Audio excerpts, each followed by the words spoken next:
Welcome to episode 1 of Movie Heaven, Movie Hell with me, Simon Aitken, and this is Keith Eyles.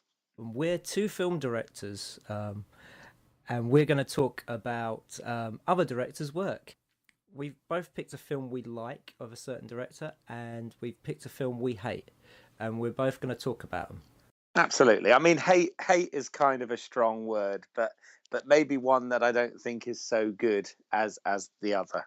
Okay, dislike then, because there'll be certain directors where we're fans of. I know. I've been thinking about the directors that we're going to talk about, and I think there's some. It's like, well, I like the majority of their work, so it's going to be have to like the least liked, or But that's well, we'll try and pick directors where, there is stuff we like and there's stuff we hate. So, and there's so many directors out there. So, well, this is true. I have to say, I kind of chuckling at our first choice. When you think that you've got the likes of Robert Altman or Pedro Almodovar or even Paul Thomas Anderson, and who have we picked? We picked Paul W.S. Anderson. And this is where people switch off. Well, that's who the director we're going to talk about. But we'll tell you why we picked him is because we're going to go through directors alphabetically. So each episode we're going to have we're going to go A, B, C, D, E, F, G, and as soon as we reach the end, we'll then we'll start all over again. So we're not going to go through all the A's, all the B's, all the C's. We're just going to, just go A, B, C, D. Otherwise, I don't know, there's a lot of A's. Well, I've given us another 3 A's there, just off the top of my head. Exactly. But, Paul W.S. Anderson. Paul W.S. Anderson is considered to be a bit of a shitmeister. His work is not held up in high regard, but yet the man is still out there making films. I mean, his last film Pompeii came out last year, and it was a sword and sandal meets disaster film, which I never saw. I saw it. Oh, you saw it? Yeah. How was it? It was. I mean, I'm sure we'll get round to this as we continue to discuss the director, but it was just okay. Yeah, it wasn't god awful, but it wasn't anything memorable either. I just seem to remember that it was fun to see Kiefer Sutherland, playing someone else other than Jack Bauer. But it was kind of Jack Bauer in a toga with a British accent. But it was, Well, Keith Sutherland just seems to play Jack Bauer now, whatever he does. I saw that film Mirrors, where it was the first half was amazing. It was full of tension. It was scary, and in the second half, and this is a spoiler, he goes looking for the source of the evil. And he goes to this, I think it was a nunnery or something, and finds this nun, and he's pointing a gun at her, and it's like Jack Bauer. And it gets even crazier, where when she gets possessed, he's punching her. I mean, it was Jack Bauer, nun puncher. It was brilliant, but it was terrible at the same time. So, gotta love a bit of Jack Bauer, though, always, Indeed, and Kiefer Sutherland, he loves Jack Bauer. But I have to ask you: have you heard of this term, vulgar autism? Oh God. Yeah. Yes, you've heard it. Yeah. It was actually. Could you say it for the audience, because I didn't quite get it out? Yeah, I think it's like vulgar autism or something. That's it. Yes. It was introduced to me by actually one of our mutual friends, Clive, and same here. Yeah, but I think it's quite an interesting concept, actually. Well, it is, because they're sort of re-evaluating directors whose work is considered to be schlock or terrible or rubbish, and sort of saying, well, actually, they're pretty good. Now, I'm a child. I mean, I grew up through the 80s and 90s, so I was always a big fan of action films. And, you know, by God, did I watch a lot of bad ones, because you go down to the video shop, and if Under Siege was out, you'd have to try and find something else that was similar. And there was always more films that was similar to Under Siege. Yeah, no, I agree. I mean, I think when you interviewed me a few years back, I sort of used the term that I was a child of the home video era, and you know, very much, absolutely grew up on. You know, my dad used to rent quite a lot of B movies that went straight to VHS. Oh my God, you know, ancient now, but VHS, and yeah, it was always a great source of entertainment growing up, and as a result, I was always ended up as a fan of the sort of action adventure, sci-fi, horror, thriller genres, and you know, I'm still a big fan of those sort of things to this day. In fact, Well, from looking at Paul W.S. Anderson's work, I think he's also. I think he's a similar age as us.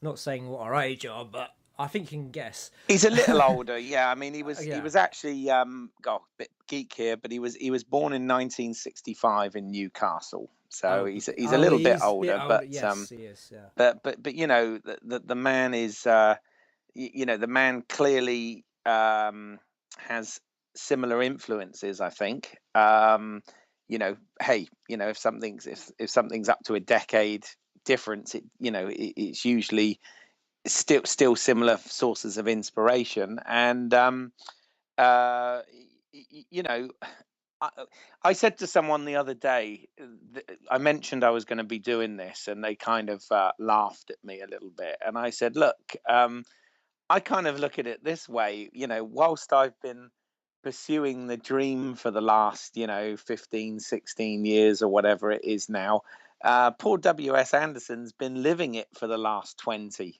you know. Yeah. Well, this is the thing. His first film was Shopping back in '94, and I don't know. Do you remember the amount of press that film got when it came out? Because I remember it. I remember Yeah. it was like they were saying Hollywood had come to Britain. He was considered to be a young guy who'd made a Hollywood type film about oh, what do they call it? Driving vehicles into shop fronts. Yeah. Yeah, I mean, What's it called? oh, I don't know, driving vehicles into shop fronts. No, there was a tabloid term for it. Oh God, you're going to make me look that up now, aren't you? Well, talk amongst yourselves now. No, I mean, absolutely. I remember annoyingly, somebody asked me the other day if I'd seen the film, and I think the answer to that is yes. But I think the thing was, it was so long ago. It was probably actually when it came out. So we're talking, you know, 20 years ago now, and That's right. I've certainly not seen it since, and I have very little recollection of it apart from the fact that, you know, they got people like Jude Law and Sadie Frost and whatever, you know, And Sean started. Pertwee. Sean Pertwee, absolutely. Jason Yeah. Isaacs, you know, or there, Yes. which are, you know, are obviously constant collaborators with Yes. Paul. I'm just Yeah. trying to find it out. I'm just looking on It's Wiki. Ram Raiding. Ram Raiding. Okay, Ram fair enough. Raiding. There we go. But I looked it up while you were talking. good for you. So yeah, you know, I remember it. In terms of, I remember like you said, the hype around it, etc. I don't actually remember the film, and if I'd had more time prepping for this, I'd have liked to have sort of maybe gone back and visited, you know, revisited some of these films. But you know, there are still quite a few of his films I haven't seen. I haven't seen Mortal Kombat, which Right. I know was his sort of first you know, big film following Shopping. That's um correct. I was kind of, you know, I was never really, I was sort of put off by some of the earlier video game films, you know, a la Street Fighter and whatever. So as a result, I didn't actually bother with it, but I've actually been told that it's pretty good, but Yeah, I've not it's seen it. one of the better video game adaptations, but then that's damning with damning with faint praise, because it's still it's an enjoyable film, but it's not great. Okay. And yeah, it's it's one of those films you come back from the pub, you stick it on, you have a great, it's good fun, and it's got that that theme tune, Mortal Kombat, dun, dun, dun, dun, dun, very 90s. But I think that is the one thing most people remember about the film. Yeah, well, I mean, I think actually on that point, and the point you were sort of making when you were talking about this sort of wave of schlock cinema or whatever that's kind of getting some recognition now. I think the key is, maybe these films and these particular directors and these particular genres of films, they're not necessarily critically acclaimed, and they're not necessarily going to go out and win, BAFTAs and Oscars and Golden Globes and things of that nature. But at the end of the day, those things, they are usually aimed at films that are either, well, look at this year, it's all about biopics, etc. Or, let's be honest, films that have a message or maybe take you on some sort of long mental journey or whatever. But there are also films out there that are just purely fun, popcorn entertainment. And you know what? That's okay too.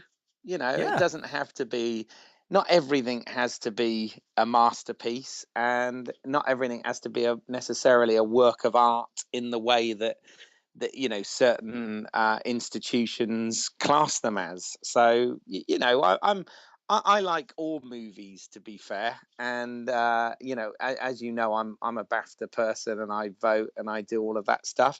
But it doesn't mean that I think all of that is good and everything else is shit. I'm well, rooted in what inspired me as a child, and growing up, as I said, it was those B movie videos that you could get. It was also recycled 70s TV series from the US that were shown in the UK, and I loved all that stuff. I mean, Glenn A. Larson was one of my heroes as a child.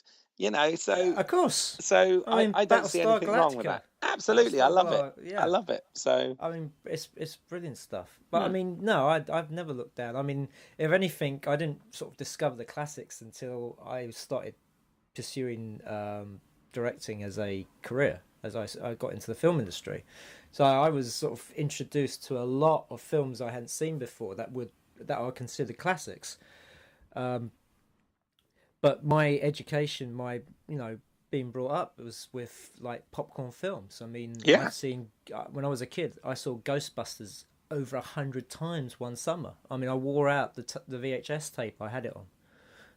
yeah, no, absolutely. I mean, I feel like we've probably got quite a similar upbringing, which is probably one of the reasons why we get on so well now.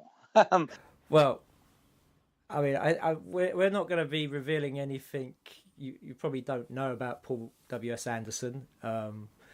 He's made films for the last 20 years. He was a British director who went over to America, and he's been working solidly.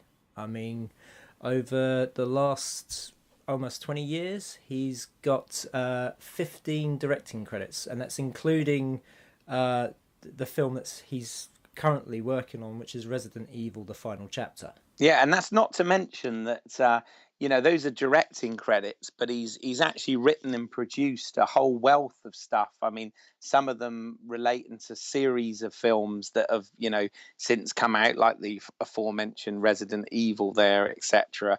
And yeah, he went to the University of Warwickshire and got a BA in film and literature, and to my knowledge, he isn't related to anyone in the industry.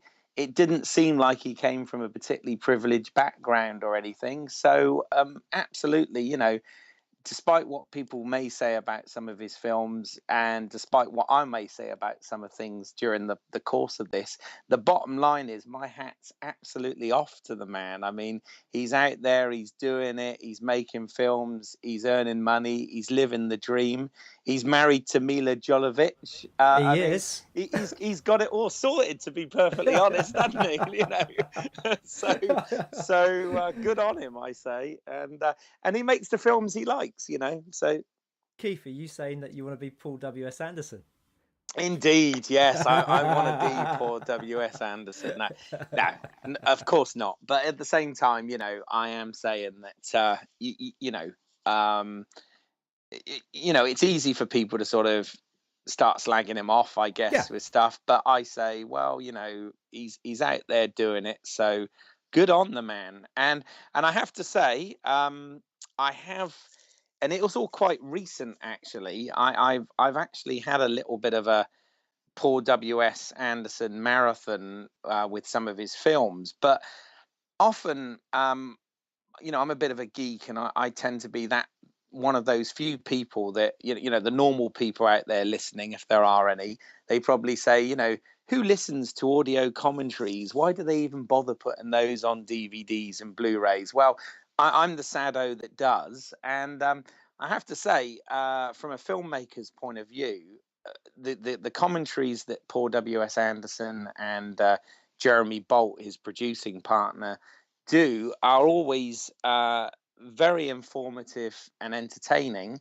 And, you know, there's no doubt about it. The man knows his craft and he knows his genre very well. And he speaks very intelligently about the things that he does in those commentaries. So yeah, good on him. It's just a shame now that it's directors' commentaries are becoming less and less so on DVDs and Blu-rays. It's, you know, it's a real sod. Yeah, I don't know why that is. I have no idea. I don't know. I no idea. I think it's just because the cost. Well, I think I do know what it is the fact that streaming is now taking over. Most people will watch stuff on Netflix or Amazon Prime, and they just, you know, they're mass consuming stuff. So when you go out and you buy a DVD, you buy the film and you want the case with the cover and the poster on it, and, you know, and you want the extras. But when you're watching stuff online, you just watch the film and that's it.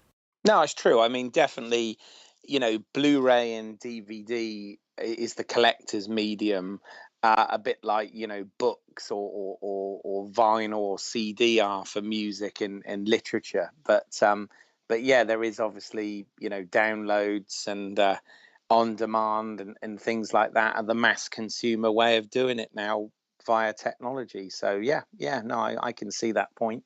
Absolutely. Okay, so enough about the man. Let's talk about the films we picked. Now, both me and Keith have picked a film that we like and one that we don't like, because it seems hate is too bad a word, but there you go. There's going to be some hate coming. I'm going to warn you. Hate is coming. Okay. Okay. But Keith, what is your pick for movie heaven? Right. Well, God, you see, where I say hate might be a strong word, right? I think movie heaven is a bit of a overstatement, also. But hey, well, movie like, movie dislike does not sound the same, does it? No, indeed. I mean, the one I picked that I hadn't watched until recently, in fact, but I actually enjoyed, and one could say I was almost pleasantly surprised by, actually, was his film Death Race, which was actually made in 2008. As I said, I only saw it at the beginning of this year. Obviously a remake, a prequel, a reimagining, whatever you want to call it, of the classic Roger Corman film from the early 70s. Which was called Death Race 2000. But yeah, I actually, you know, to me, this film was kind of Fast and Furious meets The Running Man with, you know, traps from Saw or whatever. It was kind of that combination. So I sort of thought to myself, well, what's not to like? You know, you had you had cars, you had hot women, you had loads of action. It was a guy's film. Let's just put it that way. But I actually did find it quite entertaining, I have to say. So that's the one I've picked as the one that I enjoyed. Yes, that I liked.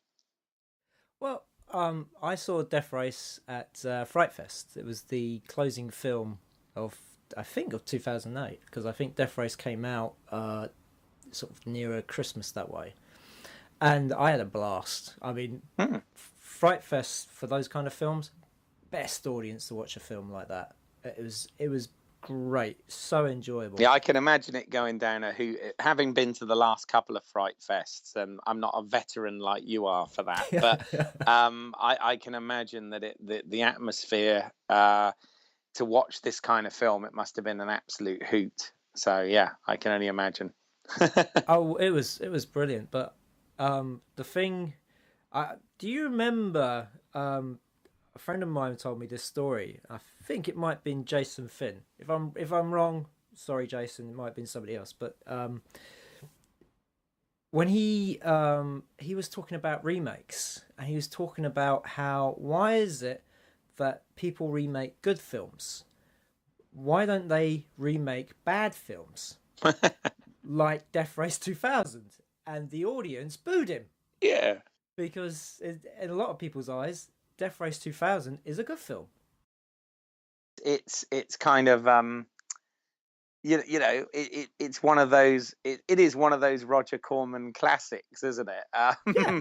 And I remember it being, kind of, it was always banned for such a long time as being, maybe not quite a video nasty but certainly heavily censored because of the violence in it and things of that nature. And yeah, I mean, what I liked about, I mean, Death Race, Anderson's Death Race was a slightly different take on it. He actually views it, he said on the commentary, he views it as a prequel to Death Race 2000, taking place, some sort of 15, 20 years prior to the events in Death Race 2000, which what people could argue, because I mean, this film was supposed to be set in I only saw it this year, so it was already old hat. It was supposed to be set in 2012 or something, which was the future when it was made. But yeah. And people say, well, Death Race 2000 is supposed to be set in the year 2000, right? But one could argue that Death Race 2000 means it's the 2000th race. So, if you look at it that way, it could well have taken place 10 or 15 years before the events of this one. So that's a fan answer. Yeah. That's me being a total nerd.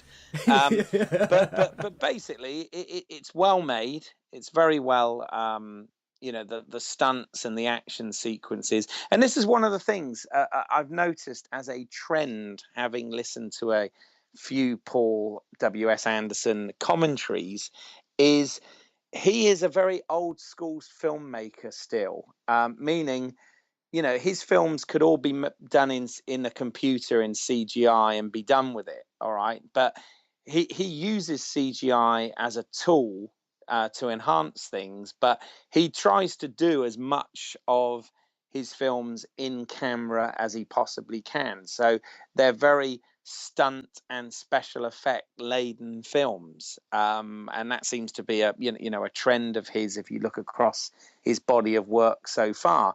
And they're very well made. I mean, they obviously clearly have decent budgets, and he has large crews and whatever, but by the most part, they're actually quite well put together. The other thing is, he does work with some fine actors, in some of his films. I mean, he's got his old favorites like, Sean Pertwee and Jason Isaacs that sort of crop up a lot. But, he's worked with Sam Neill, Lawrence Fishburne, and in Death Race, Joan Allen was in it, who's absolutely amazing. You know what I mean? Yeah, so you're forgetting somebody. Oh, I'm sure I am. You're forgetting the Staith. The Staith. Well, I mean, Jason Statham's in it, man. Well, I haven't. I mean, I'll be honest. When Death Race first came out, I probably thought to myself, Remake of Death Race 2000, starring Jason Statham, directed by Paul Anderson. Nah, to be fair, I don't quite have the man crush on Statham that a lot of people I know do. However, you know, again, good on him. He is leading the career now that the likes of, Stallone and Chuck Norris or whatever seem to do back in the sort of 80s and 90s and whatever. And good on him. He churns out these action flicks, and he's in fantastic shape. And you kind of know what you're going to get, and yeah, I don't have an issue with him. I haven't seen all of his films, but the ones I've seen are good, and yeah, he held his own in Death Race. He was the star of the film, and yeah, he was fine. He was good. So yes, absolutely, it was a good performance and a fun film. Really, it was fun. No, it made me laugh. It's a lot of fun. It's a lot of fun, and it's the races are quite tense and they're really well done, and there's some great comic moments in it, and some of the deaths are really great. I mean, there's actual deaths in it, and it's just it was a good fun flick. And I think that's the thing with Paul W.S. Anderson generally, is that you watch a lot of his films and you don't think much of them, and then suddenly he'll do one which is really good. Yeah, I mean, this was good. It actually, I mean, I'll be honest, I got very cheap actually. I got off of Amazon for about £7. The Death Race trilogy on Blu-ray, absolutely loaded with extras, and there were two prequel sequel films that they were sort of straight to DVD or films that followed, that Anderson produced and wrote, even though he didn't direct them. And, they're both starring Luke Goss. Yes, they've got Luke Goss as a sort of precursor to the Jason Statham character. And now, can I ask, does he, because at the beginning of Death Race, this is a spoiler for you. I was going to say, are we doing spoilers? Are we? Okay. I think we can do spoilers. I mean, the film has been out now for quite, for 7 years. Yeah, we're talking 2008. So yeah, 7 years. So God, time flies. That's scary, but yeah. Right at the beginning, there is a character called Frankenstein. That's correct. Who does the first race. Now, in these prequel sequels, is Luke Goss' character playing that character? Yes, he is. Okay. Basically, I mean, what they did with Anderson's film at the beginning, they had it voiced by David Carradine as kind of a homage to the fact that Carradine played the Frankenstein character in the Corman film. That's right. And the character that Luke Goss plays in the two prequels does eventually. Well, he and there's another cat. There are actually two Frankensteins, but this is where we really do get into major plot and spoilers, right? Yeah. But essentially, yes. When you watch them, it's quite weird. When you watch them, they do actually, because I'm a big, I'm a really sad, but I'm a big stickler for within universe continuity, if that makes sense, and that makes sense, timelines and things like that are really important to me, and if people get them wrong, I'm really distracted by that. But this actually surprisingly works. It does work. It does make sense, and good. And I feel that I might be giving him credit where it's not due here, but I feel that possibly Anderson is a big part of that, because he had input both in sort of pre-production and post-production into both of those films, as well as the film that he made, and they do feel sort of succinct and of one universe. So again, hats off to him on that, because that all worked rather well. I mean, it's fair to say that the two prequel sequel things aren't as good. I mean, they clearly didn't have the budget and the resources that they had for the first Death Race film, but in a fun romp nonetheless. Yes. Okay. So sort of well worth checking the 2 sequel prequels. They're only 90 minutes each, so it's not like it's a big chunk of your life missing if you did watch them. You know what I mean? So, and I mean the second one's got. Let me make sure I'm remembering this right. The second one's got Sean Bean in it. Yeah. Okay. So I mean, for me, Bean's another one of those that's always good value for money, regardless of what people might think. You know what I mean? So Sean Bean's in the first one, and Dougray Scott is in the third one. So okay. so it's not Luke Goss on his own. He's got some acting chops next to him, and indeed, as you'd expect with these, there are some very, very attractive young ladies in these films as well. So they are indeed. So it very much is a guy film. It's eye candy for the boys, fast cars, hot women, loads of action, but tons of fun. So why not? Brilliant. It's all non-offensive, I think, to be fair. Cool. Right. I'm going to talk about my movie heaven. Okay. And to a lot of people, this is considered to be the best film he's ever made. And my choice is Event Horizon. Yeah, love that film. That film. I haven't seen it for a while, to be fair. I saw it when it first came out, and I saw it when it was first released on DVD, which again they did a super special edition with all sorts of extras. But I always thought it was a fine film. Yes. Now, for me, I saw it at the cinema. Yeah. I always have a memory of going to see it because it scared the shit out of me. I remember coming home and when you keep the lights on. It was just like that. I mean, it was very effective horror film. Very effective. But the other thing that happened that night was Princess Diana died. Good Lord, was it then? Was it? It was then, yeah. Wow, okay. Because I saw it at the cinema as well, but I didn't connect the two events at all. So. Well, that was because it was the end of the summer, and me and my friends, we were going to cinema a lot that year, and we went to see Event Horizon. And I remember on the journey back home, because I used to drive a lot, I used to drive my friends around, on the radio, it was announced that she had been in a car crash and that she had been taken to hospital. Right. She was still alive when I went to bed, but in the morning, she had died. Right.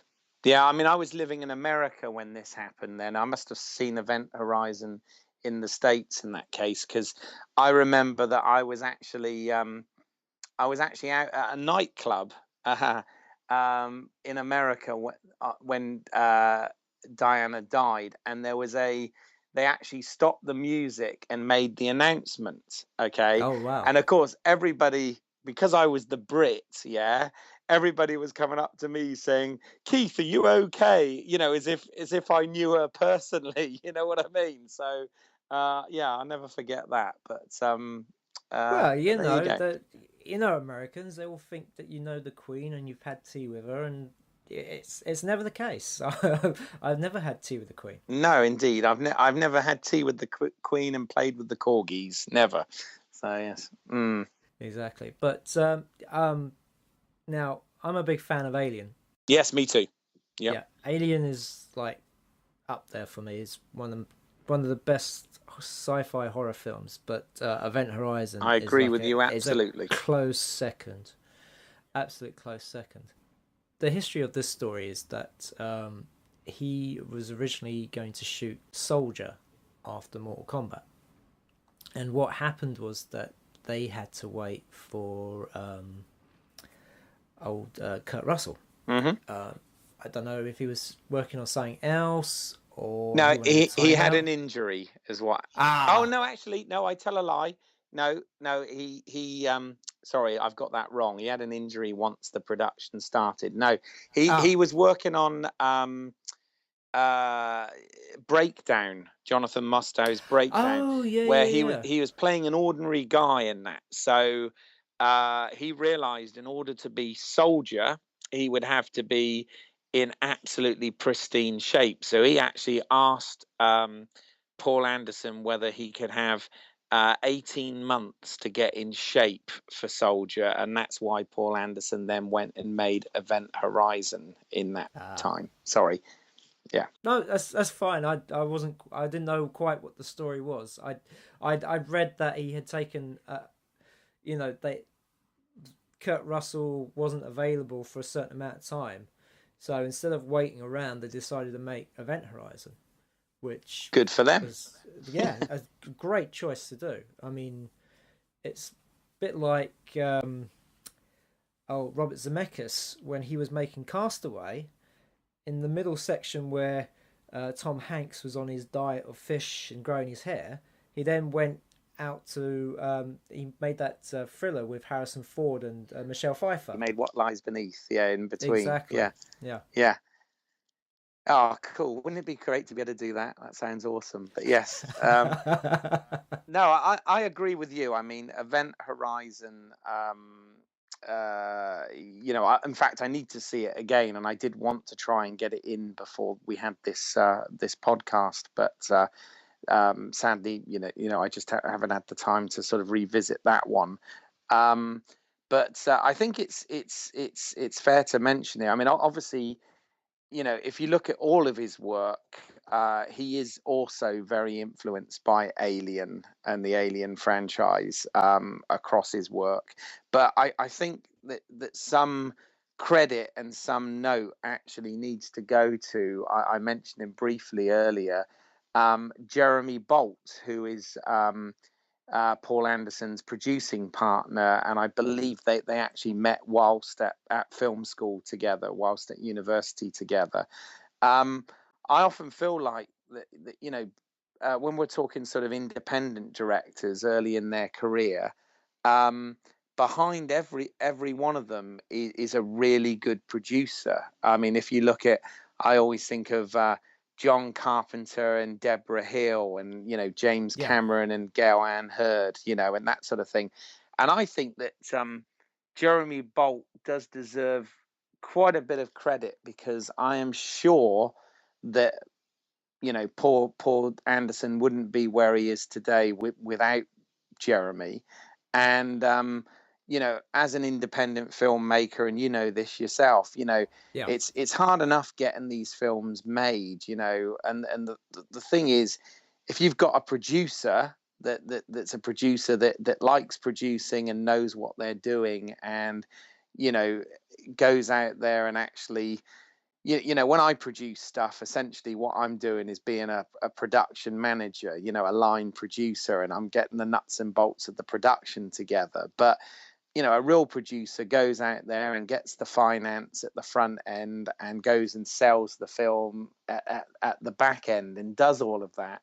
And there's not much to find out about Jeremy Bolt online or anything. He's obviously keeps quite private, but he does get involved in the commentaries as well. And even though, clearly Anderson is the creative one that does all the talking and, all of that sort of thing, Jeremy Bolt, I think, deserves credit for pulling a lot of this stuff off and making it happen. So I think it's worth mentioning that here at this point. Indeed, because the making of Event Horizon, Jeremy Bolt is very much a part of that. He's there on screen and he's talking about the making of it. So you could tell he was there every day, making sure that everything was working and that whatever Paul Anderson needed, he had there. I mean, it was quite. I mean, it's a very impressive set because they built the sets. I mean, the CGI in it has not aged very well. I mean, we're talking early CGI. Right. So they used it for, that wonderful opening shot where when you first see the Event Horizon and you move inside and everything's floating. And the camera's kind of moving as well. And then you sort of see things floating like I think it's like a flask or something with liquid in it and stuff like that, and it just looks a bit terrible. It doesn't look great. But obviously they didn't want to do the old Kubrick trick with the pen on the glass. No, absolutely. No, I mean, if I remember right, I mean, design-wise, it was fabulous. The ship looked like a cathedral almost, right? Is Right. that right? That's correct. It's Notre Dame. Notre Dame, absolutely. They took I think like I don't know how they did it, but they wrapped Notre Dame around the hull of the ship to make it look Gothic. I mean, whoever designed that spaceship in the first place has some weird sense of, design to start off with, because the ship looks evil. It's not like it went to the other place and came back looking like that. It went like that, Yeah. It was that Sam Neill's character is the designer, the architect of the ship, and it's just like, what were you thinking? It looks, well, it looks evil. Yeah. I mean, absolutely. And the a great idea of actually making the ship the villain. Yeah, no, absolutely. And I mean, the other really smart move about this film is, there's no doubt about it. Sam Neill and Lawrence Fishburne are, actors that are absolutely at the top of their game, and were at that point, when it was made, and what good casting to get them involved in the project. Well, that's it. Well, I mean, you mentioned Breakdown earlier. Well, Kathleen Quinlan. Oh, of course, yeah, is in that film. Absolutely. She played the wife that disappears. You also got Jolie Richardson, which was in a role I never would expect to see her in. Yeah. She's usually doing, I'm trying to think, kind of like romantic comedies. Mm-hmm. And then of course you got Jason Isaacs and Sean Pertwee in there. Yeah, having horrible deaths, if memory serves. Yeah. Well, Sean Pertwee, not so much. I think he got off easy. Right. I mean, even though he was the one guy who, just wanted to get off the ship. Yeah. But yeah, Jason Isaacs as DJ, he has like the most horrific death, and there's supposed to be like a longer cut where that's even more graphic. Is that available? Do you know? I don't know. I mean, there's talk about it. I mean, because there was, I think, if I remember rightly, there was another cut. They handed in like a longer cut, especially all the hell stuff was a lot longer.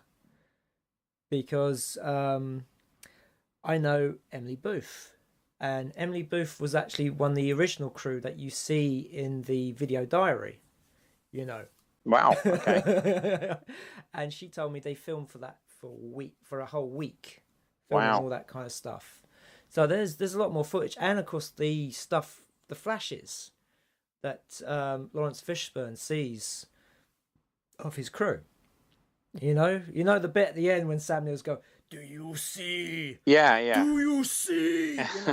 They shot tons of that stuff. All right, I need to revisit this because it has been a while. I mean, it's probably been, I know when it came out on DVD, it was probably a decade ago. When it came out or whatever, and on DVD, and I probably haven't watched it since. So you're making me want to revisit this. I mean, I know people who don't like it though. I've spoken to lots of people that think it's a bad movie, and I never really saw that. I thought, well, what were you expecting? And people keep saying, oh, it's trying to be Alien and it's trying to be this, but I think, well, there might be a bit of influence in there, but I certainly don't think it's trying to be that at all. It's a completely different story. It's essentially a horror film Alien's a horror film in space, I suppose, but this one's a haunted house in space, isn't it? Yeah, but Alien is a haunted house in space as well. It is, but it's got a monster, whereas this is more of a supernatural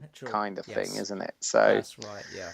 So yeah. But I don't know if you remember, but you know how Hollywood sometimes does this like counter programming, and I don't think they do it on purpose, but I remember film 97 and talking about, well, we've been to hell with Event Horizon, and now we're going to go to heaven with Contact. Okay. Because you had Contact at the same time, so you literally did have these two sci-fi interpretations, you know, hell and heaven. Kind of like E.T. and the Thing. Yeah. Yes, yeah. Yeah. But I think I would prefer hell over heaven. Contact's a good film, but it's not a film I'd stick on. Again, not one I've seen in a long time. And funny enough, with Interstellar and everything last year, it was kind of making me think I wanted to go and revisit Contact. So maybe that's another. Oh my God, the list. You know, there's a list of films that I haven't seen that's never ending, but there's also a list of films that I've seen but need to revisit. So I mean, you know, I'd never leave the house if you know, if I did all of this stuff, it would be mad. But yeah, I would like to revisit that possibly at some point as well. Indeed. Right. Indeed. Okay. Movie hell. What is your movie hell? Okay, well, it's funny. I have actually recently rewatched this. In fact, I watched the commentary to it only last night, and I've got my reasons for thinking that this doesn't really work. Although, you know, it's on reflection, it's actually not that bad. All right, and it is the film that we've already talked briefly about, Soldier. Okay, which he made in 1998. And you're absolutely right. You know that they made Event Horizon first because he was waiting for sort of Kurt Russell to get in shape, which Kurt Russell certainly did. I mean, Kurt Russell was probably not far shy of 50 by the time he made this film, and is in absolutely unbelievable, remarkable shape. I mean, you know, we're talking De Niro, Cape Fear type shape. Yeah. So you know, the thing is that the film was written by David Webb Peoples, who was famous for 12 Monkeys, Unforgiven, and Blade Runner probably being the biggest. And this film is supposed to take place in the Blade Runner universe. In fact, there are quite a few Easter eggs. I was going to say subtle Easter eggs. Maybe they're not so subtle, but they're not subtle. I mean, you have Sean Pertwee going. Was it some little kid goes, "What's Tenhauser Gate?" And Sean Pertwee goes, "Oh, that was a battle." Yes. And then I was half expecting to say, "I've seen things you people wouldn't believe." Yeah. You know, attack ships on fire. I was just like, yeah. I mean, I read that about Soldier, that it's in the same universe as Blade Runner. And I call bullshit on it. Well, you know, I mean, if it was in the same universe, I mean, obviously this is set you know, a couple of decades after the events of Blade Runner. But I mean, you know, whether or not the screenwriter intended that or not,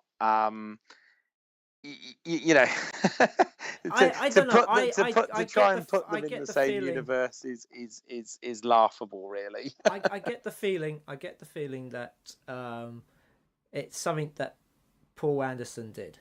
I think it's something that he added, and it just because it just sticks out like a sore thumb. Yeah, I mean, he loves his homages, and in the commentary, what I found interesting is I don't know whether the commentary was recorded before the film was released. Okay, because what's interesting is it's as usual, it's Anderson and Bolt, and they are joined sort of part way through by Jason Isaacs. So it's a bit of a mates commentary, and but I don't know if they're deluded. I don't know whether they knew, you know, that what a flop the film was going to be or whatever. But I mean, they cite things like they reference Star Wars, they reference you know, Ridley Scott, they reference all these sort of things. Yeah, it's like, well, okay, you're not quite there, are you? You know, and the thing with it is, and I've got a theory as to why this film, or why for me it didn't work really. you know, again, it's not a badly made film. You know, Kurt Russell, gotta love him. There's nothing wrong with Kurt Russell. He's in fantastic shape. It is a film, to be fair, that was plagued with production problems. Okay, just to put those in context, what happened is on the first week of principal photography, Kurt Russell, even though he was in this fantastic shape, unfortunately had an accident and broke his ankle. Okay, a silly accident apparently, but he broke his ankle, and what that meant was that they had to schedule the film so that they did all of the stuff where he was lying down first, then all of the stuff where he was sitting, then all of the stuff where he was standing but not moving, then all of the stuff where he was walking but not running, and then all of the stuff when he was running and fighting. Well, I mean, the film is a big, you know, sci-fi action movie, and to try and, I mean, that must have been an absolute production nightmare, you know, for one thing. And the fact that the continuity in the film works as well as it does is actually a miracle when you think it was done that way. The other thing was, the film is very much sort of a Western in space, yeah. And the idea was they wanted this whole sort of sepia tone desert look, and they were going to film this in California in the desert. But apparently the year they did this was the year that El Nino struck. So, you know, for the first time in something like 100 years or something, there were terrific rainstorms and whatever going on in California. Right. So what they had to do as a last minute thing was make it a studio bound picture. All right. Yeah. And again, looks wise, you know, very little CGI. There's a lot of model shots and things, and you know, that all works. It actually has quite a good look. The production design's solid. In fact, it is the same designer as worked on Blade Runner, from my understanding. Again, even though it's a very different look to Blade Runner, clearly. But you know, so I'm, even though I'm saying it doesn't work, I'm kind of looking at the good points of it. The reasons I think it doesn't work is simply because of this. Okay, the film is essentially Shane, the Western Shane, but in space, right? Whereas in the mid 50s, okay, that might have been sort of considered, you know, okay or whatever. But 45 years later, it's somewhat cliched and predictable, for one thing. Yeah. So, I mean, it's not exactly, you know, it's a bit of a light watch. The other thing was, apparently this script had been knocking around for nearly 15 to 20 years before Anderson got hold of it and made it. And it was attached to Stallone at one point, Clint Eastwood at one point. And I think that's the problem with it. I think the film is about 15 years too late. I think if it had been made in the era that we were talking about at the beginning of this podcast, if it had been made in the sort of late 80s, early 90s, whatever, no one would have really had a problem with it. It would have been a action, you know, testosterone action flick with Kurt Russell, you know, sci-fi, guns, space, all good and whatever. But I think we were talking the late 90s with this. I think by that point, audiences had moved on a little bit from that. And, you know, obviously the generation that we're talking about, you know, that we're in, if you like, that grew up with that sort of 80s schlock or whatever, you know, by this point was maybe looking for something a bit more challenging. I mean, I don't know what the other films were out that year. I haven't done that much research, but you know, Soldier was just nah.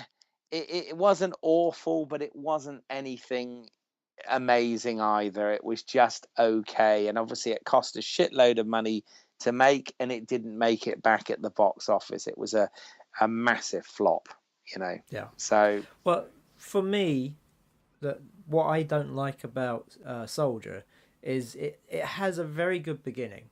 yes, I love the beginning. It's very reminiscent in some ways of watching Ender's Game.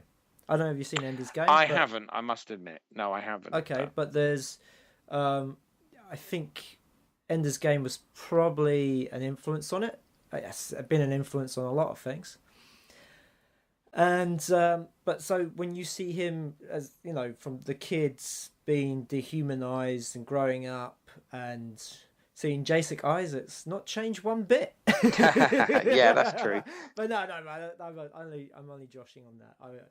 He gets a mustache. He gets a mustache. There you go. When you get older, kids, you too will have a mustache. Yes.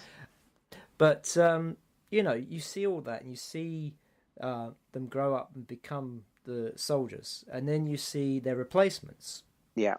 And you see them duking out, and it's just great. And you know, you see the new overtaking the old, and then being dumped on this planet and stuff. Great. Get on the planet, and he's getting to know the locals. Boring. Yeah, I mean, it's a little bit cheesy. Boring. It's a little bit. I mean, you know, it's the super soldier program. I mean, there's nothing new about that. It's been done, and it continues to be done. And so yes, the setup's quite good, and you know, he becomes an obsolete model and effectively dumped on this garbage planet where he finds there's a colony, you know, where a ship crashed and all this, and then of course he has a bond with the wife and a bond with the little boy, and it's all a bit, and he saves the guy, and Sean Pertwee is you know, killed off. Yeah. We got Sean and we got Jason. You know, we got the usual suspects. But the thing is, but I'm just saying though, it just felt really sort of forced that you know, he's having this sort of getting to know the wife, who I can't believe I can't remember her name. Oh, it's oh God, she's lovely. Connie Nielsen. Connie Nielsen, yes. Thank you, IMDb. Oh, well done. Yeah. You know, and I don't know if there's any kind of physical attraction there or not, but it's kind of making out there is. And then, of course, Sean Pertwee's character is just conveniently killed off, so he can step in as the father figure, you know. And everybody's like, the whole planet, they're a bunch of pacifists, but he's violent, and you know, the only way to deal with violence is with violence. Yes, let's banish him. You know, and all this. It's just, you know, I have seen this story done many times, and I've seen it done better. And I am Kurt Russell, big fan. You know, Snake Plissken. Yeah, well, there's references to that in the film. You know that. If only, you know, instead of being this sort of blank slate, you know, it was Snake Plissken that ended up on the planet. Yeah, no, that would be awesome. I love that film. In fact, again, Wes Anderson being, you know, a massive. Sorry, Wes Anderson. Paul Anderson. Sorry. Yeah, another Anderson. There you go. We found another one that we could talk about. Another different one. But no, but you know, being a massive fan of you know, the genre. I mean, that there are loads of references. There's a Pliskin. He won a Pliskin Medal of Honor and all this sort of crap. And I mean, you know, the film's well made. There's nothing wrong with the story because I mean, you know, Shane, you know, is a classic. Let's be honest. You know, it's all good. The trouble is with it is it just seemed. It seemed tired. It seemed behind its time. It wasn't ahead of its time. It was behind its time, and it was just, you know, okay, but not great. So that's why I chose it as the one that didn't work, in my opinion. But you know, as I think I've pointed out here, I can see some good in it as well, and there were very good people involved in it. I just think that the overall product didn't work, and obviously the financial success of that and the critical acclaim of that as well seems to agree with me. So, you know. Okay, well, moving on to my movie hell. How can you ruin two franchises with one film? Okay. Well, Paul W.S. Anderson certainly did it with Alien vs. Predator. You motherfucker. Wow, okay. You do feel strongly, okay. Bastard. Alien vs. Predator is a film that's been in gestation for a long time. There was a Dark Horse comic book where they put the two characters together. Great comic book. And then Predator 2 came along and you saw the alien skull in the spaceship. and you thought, oh, they're going to do it. They're going to do an Alien versus Predator film. Fanboy Easter egg, absolutely. Yes, an Easter egg that they put in twice. Yeah. And everybody was looking forward to this film. And again, there had been a load of other directors connected and lots of different drafts, and and then Paul W.S. Anderson gets the gig, and there was a lot of publicity. I don't know if you remember the publicity, but this is like the early days of using internet publicity. So he would, there'd be like little featurettes that he would put up on the Fox website. Well, Fox would put up, where he would be talking about the film and things he had, and it was like, okay, this sounds interesting. I might like this. And then we saw the film. Now, first mistake, and one of the main reasons why I hate it is it puts it on Earth. And present day Earth as well, wasn't it? Present day Earth. Yeah. So the events that happened in Alien makes it really confusing, because Alien is the first time humans encounter the alien. That's how it should be, and that's why it just doesn't make sense. Aliens have been on Earth, then obviously, how could you keep a secret that big? Because the company wanted to get one of these creatures. So yeah, they can't. I mean, going into Alien, yeah, they probably did know about these creatures beforehand, but I don't think they would know about Miss Yutani way back, way back in the 2000s. Yeah. The other thing that pissed me off was messing with the alien biology. So now, if you are, if a facehugger attacks you, it only takes an hour now for the alien to burst out. An hour. Not a day, or how many days it took with Kane or anybody else. An hour. Yeah, no, I'm with you here. I mean, Christ, we could do a whole podcast on Alien and Predator alone. But like you, I am a massive fan of, well, particularly the gold for me is obviously Alien and Aliens, and for me, Predator and Predator 2. A lot of people have an issue with Predator 2, but I actually don't. I liked it. I enjoy Predator 2. Yeah. I mean, it's as quotable as the first one. I mean, as the first one, you got to the chopper.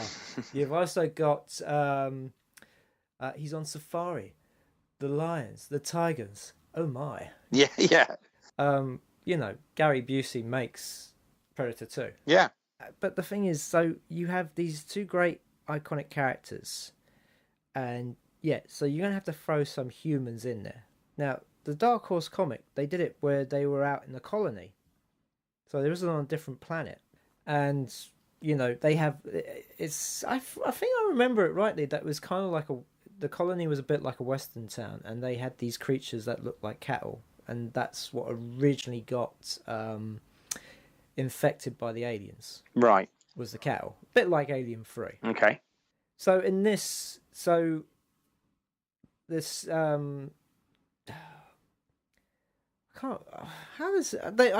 find a temple under the ice. This company. Wayland Industries. Wayland Industries, because they're not Wayland Yutani yet. Right. I mean, another thing they shoehorned into the sequel. I know, which was cheeseball, wasn't it? But yeah. Fucking horrible. And very much like Resident Evil 2. But let's not talk about that an abomination. Oh, you never thought they could make a worse film than Alien versus Predator? Oh boy, did they, with Requiem. But we're not here to talk about Requiem. Otherwise, we will be here all night. So they find this this temple under the ice, and they put together this expedition, and they've got mercenaries. They got an archaeologist from South America who's a hunk, you know, who spouts off exposition left, right, and centre. And you've got, what was the thing with finding the bottle cap in the dig at the beginning?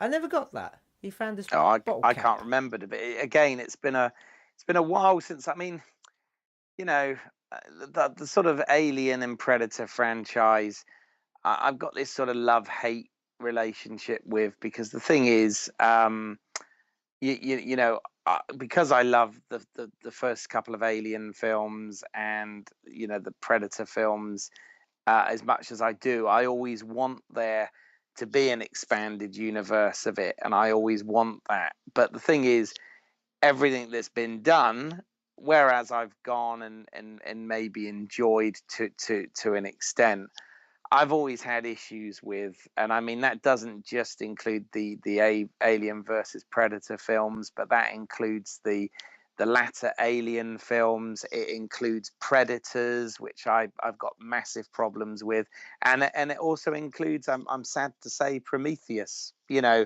all of it is kind of a bit of a mess in terms of a, you know, shared universe, in my opinion. Well, I think what the lovely things about the first two Alien films is that the first one, there's a mystery, because you know you didn't know who that space jockey was. No. And having seen Prometheus, I kind of wish I still didn't know what the space jockey was. You know what I mean? I have to say, I'm able to divorce that film from Alien. Right. Okay. Really am, because it just don't make no sense. You know, it's this weird thing where Prometheus should have been its own story. It shouldn't have no connection to the Alien universe at all. They should just be a completely different alien race. You know, still have David there as an android. Still have, I would say that another company than Weyland Yutani. But just, you know, have that kind of DNA there, but just make it, you know, just make it in a completely different universe, because you're then comparing it to the, you know, the alien aliens. Yeah. And it just makes no fucking sense. Well, I mean, they are.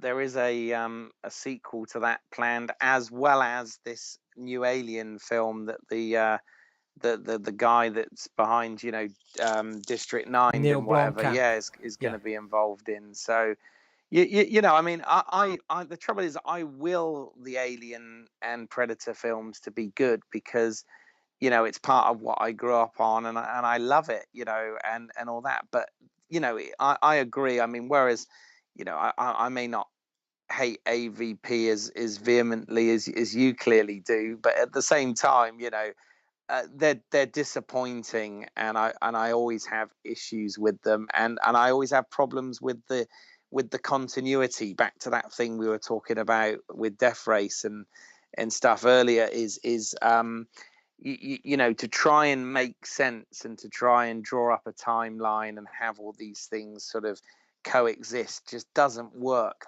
because the history is all messed up and inconsistent. And like you said, simple little things, like you said, okay, I know Cameron added the idea of the Queen when he did his take on it, but he didn't mess with anything that had already been established. In fact, he supported it. Whereas he built upon it. He totally built upon the mythology. And this is the thing that I think Alien vs Predator kind of takes a dump on all that. It's just like, it's too slow. We'll just speed it up. Now, I've heard stuff where, oh, well, you know, they're genetically engineered to be that quick so that the predators don't hang around, you know. You know, they're standing there by their spaceships going, do-do-do-do-do, come on, aliens, let's come out and we want to hunt you, la la la la la. You know, it's just... Well, the other fundamental issue I had with the whole thing as well was the fact that, you know, in terms of movie monsters, in my back, you know, in my sort of memory and growing up and whatever, both Alien and Predator are movie monster villains. They're, you know, they're they're the bad guys. Whereas in Alien versus Predator, they kind of have made it that, well, the aliens are the bad guys, but the predators are sort of on our side. And I'm thinking, well, no, they're not. Well, no. That's not correct, because at the beginning, when they're setting it all up, when they're going down to the tunnel, because they get there and they discover that I can't remember how that worked out. They got there and they discovered that they discovered that there was this big sort of, because a Predator ship came over and shot the laser, which made the tunnel down to the temple, because they were all prepared to sort of drill down there and stuff. And, they had brought all this like drilling team, and they got there and they go, oh shit, we haven't got much to do. And of course they're the guys that get killed off by the Predators up, I think the only suspenseful scene in that entire film was those guys going around, the small town that was built on top of it. And, and they're being hunted by the Predators. And that was kind of actually, there's at its tension there. At its moment. Yeah, but I mean, I'm thinking about it, and I'm trying to sort of, fit the pieces together, and I can't remember. You're trying to think, well, how did the Predators know that the guys were going to the temple? Because they hadn't got there. Because when they got there, they found the big laser going into the. I'm trying to think how it worked out. I mean, I haven't seen it for a while because obviously I'm not going to watch it. Well, I mean, I even had design problems with the fact that when you see the Predator ship, it's nothing like. I mean, the thing I really liked in Predator 2 was they made the ship completely alien. I mean, when Danny Glover goes in there, the famous scene where you see the alien skull and whatever, it's completely organic, and there's no buttons and all this. Whereas in Alien versus Predator, suddenly it's like they're on the Enterprise or something, and you're thinking, what? This doesn't make any sense. So, and then of course they introduced the Predalien and all this sort of thing, and it's but that's just a sting at the end to say, oh, we're doing a sequel. Yeah. Which was also bad, wasn't it? I mean, Yeah, well, this is the thing. So it again, inconsistencies, because it only takes an hour for a human to sort of give birth to an alien in this film, but a Predator, he was running around and everything, for longer than an hour. I mean, if anything, he got killed by the alien queen, didn't he? Did he? I'll be honest. It's been a while I since remember I've seen it, so I I remember the end shot with the Predalien, because he's lying there, in front of the shot of Earth in the background, and it's his body. Right. I mean, I'm a total hypocrite because I have these films on DVD. You know what I mean? Even though I don't think they're particularly good, because again, I got them because I wanted to hear all the extras and you listen to Paul Anderson and he actually believes that he has been faithful to the universe as a fanboy of it. But I agree with you in the fact that I think it's all very inconsistent, and that's kind of what's annoying about it. So yeah. Well, it's that kind of like I don't know. it sounded like George Lucas was in his head going faster, more intense. Yeah, indeed. Because there's apart from that one scene I talked about, there's really not much suspense in it. I mean, it's like a wrestling match, especially when the aliens and Predators starts going at each other. I think that's the other thing as well, is that obviously they had a limited budget, and so you only have like 3 Predators and a handful of aliens. I don't know, was it 6 aliens or something like that? Right. Yeah. I can't remember. There's but then there was this wonderful flashback, where they show back in the Incan days when the Predators were gods, and they would come down and they would sacrifice the beautiful Incas to have face huggers on them and chest bursters, and that final shot where you see the Predator at the top of the temple and with hordes of aliens coming at them. Yeah, I mean, I was well excited about all that stuff before it came out. And then he hits his wrist bomb and destroys them all, and you think, where's that film? I want to see that film. Yeah. Where is that film? What? I didn't come to see a wrestling match. Because, I mean, the Predators are like big and lumbering and smashing the alien around. I mean, they still got their weapons. I mean, they still got the, the knife claw they have on their arm, and they had the extendable spear.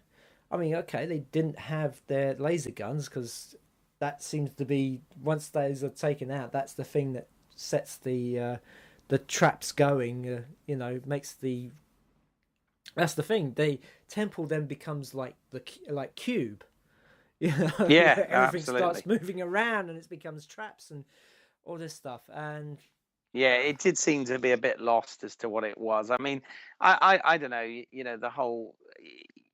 I kind of feel I have mixed emotions about it because it does somewhat feel of franchise fatigue a little bit with all this stuff, but at the same time, I like most of the fanboys would like more of it and want more of it. And the trouble is, it's that old thing. The more you dilute something, the I guess the less the integrity is remains. I don't know, but Cameron did it beautifully. He did it absolutely wonderfully, in fact. And what Ridley did in the first place was incredible. But yeah, everything since, and John McTiernan also deserves equal credit for the first Predator movie is an absolute classic, and a lot of fun. But did you hear? Can I? Yeah, of course. Just interrupt you. Did you hear the story about a Predator? Because the original creature was a more like, I don't know. It had a more bird-like. Yes, yeah. It's like on the deleted on the extras. You can see it's like a sort of red, weird-looking thing that I think Van Damme was attached to play at one point or something. Van Damme was in the suit, and he thought that was the actual alien. He hadn't seen like the proper maquette. So he's gone, I'm going around in this red suit. Yeah, it looks kind of goofy. Yeah. Yes, it looked very goofy. Well, apparently it was Cameron's idea to have the. That's it. That was what I was going to say. There was a break, and Stan Winston's on a flight with James Cameron, and he's saying, "Well, we got this problem with this creature, and and James Cameron said, well, I'd love to see a cat with an alien with mandibles." And that's what gave birth to the Predator design we all know. Yeah, and then in the second film, having them fight guys with dreadlocks, which I thought was a brilliant idea. You know what I mean? That was a great bit of imagery. But yeah, I mean the late Stan Winston, what a loss. I mean that man brought so much to cinema of my inspiration, definitely. So yeah. Now. I want to just wrap up on talking about Alien versus Predator, but there's one actor who's, I think he has been kind of a big supporter of the films because he's appeared in three of these films. Lance Henriksen. Yes. Now, I know he likes Bishop, but why does he keep feeling the need to come back and play a different version? Because, okay, Alien 3, I kind of understand that, he played the damaged Bishop. And then the mystery, is it Bishop Mark II or is it the original Bishop? It is Bishop Mark II. Or, yeah. It's Bishop Mark II. And then coming back and playing Wayland in AVP. Which was one of the touches that I thought was okay, actually. It was, yeah, but I mean, it's just, I mean, I don't know, I just... It's kind of like, it was kind of good to see him there, but he just didn't do anything. He was just like, I'm an old man and I'm giving you money to go and do this, but I'm going to come along, but hey, I'm a massive... So does that mean he's the dad of the Guy Pearce character in Prometheus? No, God, no, it can't be. I mean, Prometheus is, only set a few years before Alien. Is it? I don't know. It's more near Alien than it is our time. It's a mess, isn't it? The whole thing. Yeah, I was just going to say AVP is 2004, and I gathered that was the time they were going for was 2004. So Like you said, it shouldn't have been on Earth. I totally agree with that. It shouldn't have been on Earth, you know. Alien 3 should have been on Earth. Well, that's a whole nother podcast, isn't it? We should get started about Alien 3, but maybe we should do an Alien... A for Alien. And maybe. But I think, before we go, I just want to know, do you think that the Vincent Ward version of Alien 3 would have worked? Is this the wooden planet one?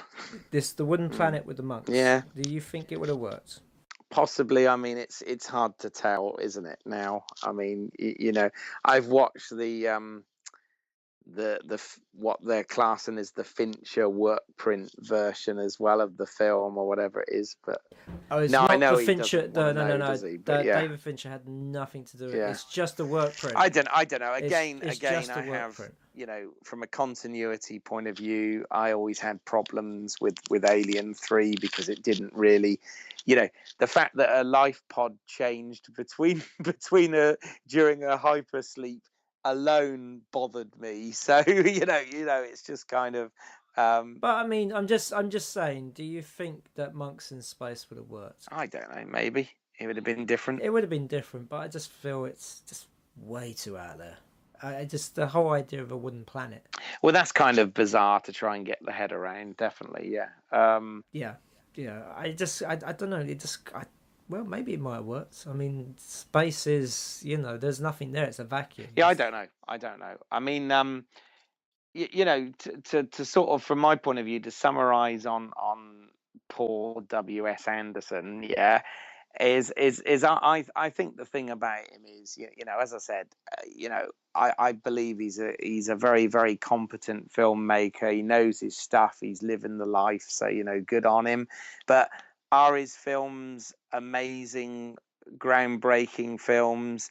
Not really. They're just okay, aren't they? And I think that's the problem. Is, you know, if anybody's got a problem with him, that's really it. That his stuff is just genre popcorn that's okay, but not anything that's outstanding. But he's doing it, so, you know, as I said, my hat's off to him. So that was Movie Heaven, Movie Hell with for Paul W.S. Anderson. I think why he changed his name is because Paul Thomas Anderson came along and people kept asking Paul Anderson if he was the guy who made Boogie Nights. So he changed it to WS to change it. And then suddenly Wes Anderson came along and they kept asking him, is he the guy who works with Bill Murray? If Paul W.S. Anderson had been smart, he should have just said yes.